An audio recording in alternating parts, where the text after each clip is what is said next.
Bessel فقیر علی باب الامیر، بدترین ہے وہ فقیر جو کسی امیر کے دروازے پر جائے۔ لیکن اب امیروں کے دروازوں پر جا کر فقیری کے آڑ میں لوگ بڑے بڑے مفاد لے رہے ہیں۔ میں نے کہا فقیر وہ نہیں ہے، کیوں جی؟ فقیر تو حضرت میاں امیر قادری ہے، کیوں جی؟ ہاں جی، فقیر تو یہ لوگ ہیں کہ شاہ جہان ملنے کے لیے آیا تو آپ اوپر چڑھ گئے مکان کے اوپر، فرمایا شاہ جہان کو میں نے نہیں ملنا، تو نیچے دربان کھڑا کر دیا۔ تو یہ پڑھے لکھے حکمران تھے، ایسے تو نہیں تھے جن کو خاتم النبیین بھی نہیں پڑھنا آتا تھا، جن کو کل واللہ بھی نہیں پڑھنی آتی تھی، یا جن کو مقتضیات پڑھنا بھی نہیں آتا تھا، یہ ایسے تو حکمران تھے نہیں، یہ تو پڑھے لکھے لوگ تھے۔ تو نیچے سے کھڑے ہو کر شاہ جہان نے آواز لگائی، انہوں نے کہا در درویش دربان نبایت، انہوں نے کہا درویشوں کے دروازے پر چوکیداروں کا اور جناب یہ گارڈوں کا کیا مطلب ہے؟ تو حضرت میاں امیر نے اوپر سے آواز لگائی، فرمایا ببایت تاکہ سگے دنیا نہ آ جائے۔ فرمایا درویش کو ضرورت نہیں ہوتی دربان رکھنے کی، لیکن کبھی کبھی رکھنا پڑتا ہے تاکہ کوئی دنیا کا کتا نہ آ جائے۔ صوفی تو کسی کو کہتا ہی کچھ نہیں ہے۔ میں نے کہا شاہ جہان کو کیا کہہ دیا آپ نے؟ میری باتیں سمجھ۔ میں نے کہا دین پڑھا جو نہیں ہے، تم نے الف انار بے بکری پڑھی ہے نا، تم نے پڑھا ہوتا نا الف لام میم ذالک الکتاب لا ریب فیہ، الف انار بے بکری پہ پنکھے سے یہی کچھ آتا ہے۔ ہاں آپ نے فرمایا اس لیے کھڑا کیا تاکہ دنیا کا کتا نہ آ جائے۔ اور مولا علی نے مؤذن کو کیا کہا؟ علی مرتضیٰ من، تے مؤذن کبھی نماز کا ٹائم ہو گیا، فرمایا بیٹھ جاؤ۔ جب وہ دوبارہ آیا تو فرمایا بیٹھ جا۔ تیسری بار آیا کہتا نماز کا ٹائم ہو گیا، تو مولا علی نے کیا فرمایا؟ ھذا الکلب یعلمنا السنہ، فرمایا یہ کتا ہمیں سنت سکھانا چاہتا ہے۔ ہم نے نماز حضور کے ساتھ پڑھی ہے، علی کو پتہ ہے نماز کب پڑھانی ہے۔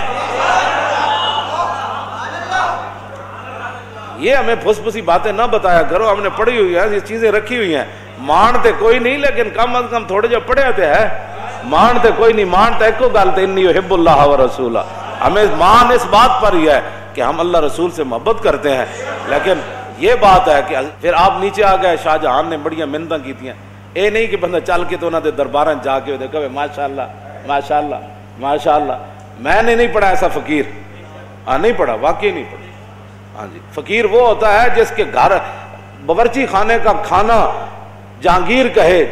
جدوں گزریا نا اتوں سرحد دے قریب تو فوج دے نال، تے حضرت امام ربانی فرمایا میں تیری تے نال پوری فوج دی میں دعوت کرنی۔ تے امام ربانی اپنے فقیراں نو فرماؤ سارا لنگر پانی پکا کے دیو جہانگیر نو۔ جہانگیر جدوں کھا دیا نا تو پھر انگلیاں بھی کٹ کٹ کے کھائے، کہنا بڑا مزدار ہے، حضرت کمال ہو گئی، حضرت کمال ہو گئی۔ وہ کہے حضور اے جا کھانا تے میں شاہی باورچی کد نہیں کھادا، اے سرحدی درگاہ وچ ایڈا مزدار کھانا پکدا۔ آپ نے فرمایا فقیر ہے، بس اللہ کا دیا ہوا مال ہے، کرتے رہتے۔ اس نے کہا حضور میری ایک آرزو ہے۔ فرمایا بادشاہ فقیر اس کو کہتے ہیں، فقیر یہ نہیں کہ حکمرانوں کے جناب ٹکٹ لے کر ہوائی جہاز کے اور 5 سٹار ہوٹلوں میں جا کر رہے پھر مشائخ کانفرنس میں شریک ہو جائے۔ فقیر وہ نہیں ہے، فقیر وہ ہے جو امام ربانی ہے، جس کے دروازے پر وہ شاہ جہانگیر چل کے آئے۔ میں فقیری اس کو کہتے ہیں۔ وہ کہنے لگا حضور جتنے باورچی ہیں نا تسی اے میرے شاہی باورچی خانے بھیج دو، میں انہوں دگنی تنخواہ دیاں گا۔ امام ربانی فرمایا میں باورچی تے بھیج دیاں گا، لیکن کھانا صرف سرحد دی درگاہ تے پک سکتا۔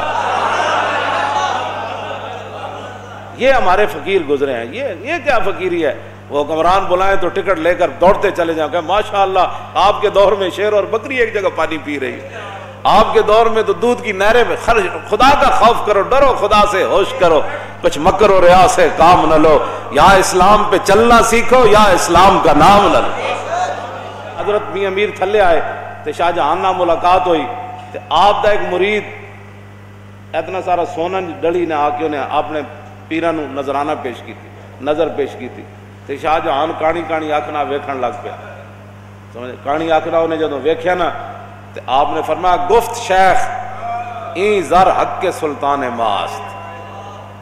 حضرت میاں امیر فرمان لگے او میرے مریدا اے سونا مینوں نہ دے، اے شاہ جہان نو دے دے۔ میں کہا حضور میں تواڈے واسطے لے آیا۔ فرمایا آن کے در پیراہن شاہی گداست، فرمایا شاہی لباس پیا لیکن اندروں بھکھا ہی ہے، انہوں دے۔ اس واسطے حضرت امام ربانی مجدد الفسانی شیخ آمن سرہندی حاضر ہوا میں شیخ مجدد کی لحد پر. جدد یجدد تجدیدا فهو مجدد وجدد یجدد تجدیدا فذاک مجدد لم یجدد لم یجدد لا یجدد لا یجدد لن یجدد لن یجدد لا یجددن لا یجددن لا یجددن لا یجددن الامر منه جدد لتجدد لیجدد لیجدد والنهی عنه لا تجدد لا تجدد لا یجدد لا یجدد الظرف منه مجدد مجددان مجددات. قوموں کی تقدیر وہ مرد درویش. اقبال بولیا کہنے لگا قوموں کی تقدیر وہ مرد درویش جس نے نہ ڈھونڈی کبھی سلطان کی درگاہ. ہاں اقبال کہندا ہے قوموں کی تقدیر وہ صوفی ہوتا ہے جو حکمرانوں کے دروازوں پر نہیں جاتا اور انہاں دیاں چاپلوسیاں نہیں کرتا اور انہاں نال ملاقاتاں کر کے دندلیاں نہیں کٹدا. سمجھ آئی؟ حضور محبوب سبحانی کیوں جی وہ ہاتھ وہ جناب وہ خون نہیں کٹ دیتا اشرفیاں وچ اینج اینج دو میں پکڑ کے تے آپ نے خون کٹ دیتا. فرمایا لوگوں کا خون چوس کر مجھے نذرانے دیتا. فقیری فقیر اس کو کہتے ہیں. ہاں یہ فقیری نہیں ہے حکمرانوں کے در. فقیر امام ربانی مجدد الفسانی. میں کہا اقبال اور تو بولو یار ساڑیاں گلاں چھڑ تو تے یورپ وچوں پڑھ کے آیا تو قبر تے جا کے کی ویکھیا. کہنے لگا حاضر ہوا میں شیخ مجدد کی لحد پر. میں کہا کیوں؟ کہندا وہ خاک کے زیر فلک ہے مطلع انوار اس خاک کے ذروں سے شرمندہ ستارے اس خاک میں پوشیدہ ہے وہ صاحب اسرار گردن نہ جھکی جس کی جہانگیر کے آگے جس کے نفس گرم سے ہے گرمی احرار وہ ہند میں سرمایہ ملت کا نگہباں اللہ نے بر وقت کیا جس کو خبر. کیوں جی؟ نیٹشے جرمنی کا مجذوب نیٹشے ادھے تے اقبال بڑی لمبی نظم لکھی. آخر تے جا کے کہندا او بلا درمان وطا اللہ نرفت از مقام عبدہ بے گانا رفت کاش بودے در زمان احمد تا رسید بر سرور سرمد. اقبال کہندا او نیٹشے جڑا سی او بلا درمان وطا اللہ نرفت. او کہندا او لا الہ تک تے پہنچیا لیکن الا اللہ تک نہ پہنچیا. او بلا درمان وطا اللہ نرفت از مقام عبدہ بے گانا رفت. کہنے لگا اللہ نو نہ منیا ملے دھو کے چلا گیا کاش بودے در زمان احمد تا رسید بر سرور سرمد. اقبال کہندا ہائے افسوس مینوں بڑا افسوس ہے کاش کے مجدد الفسانی دے زمانے چ ہوندا. بڑا فلسفی سی نا بڑا فلسفی. آپ نے فرمایا کہ امام ربانی نے اودہ ہاتھ پکڑ کے انہوں رب تک پہنچا دینا سی. ایک گل کی تھی اقبال نے کلندر لاہوری نے لیکن اس وقت تک کی تھی جدوں تک امام ربانی دی قبر انور تے حاضر نہیں ہویا. اس وقت تک کی تھی تے جدوں حاضر ہویا نا امام ربانی تے پھر تو فیض لے کے نکلیا باہر تو پھر اقبال تے اقبال ہے. پھر باہر نکل کے کہندا اگر ہوتا وہ مجذوب فرنگی اس زمانے میں اگر ہوتا وہ مجذوب فرنگی اس زمانے میں تو اقبال اس کو سمجھاتا مقام کبریا کا. کہندا امام ربانی دی تو بہت وڈی شان ہے کاش کے میرے دور چ ہوندا تے میں اودہ ہاتھ پکڑ کے انہوں رب تک پہنچا دینا.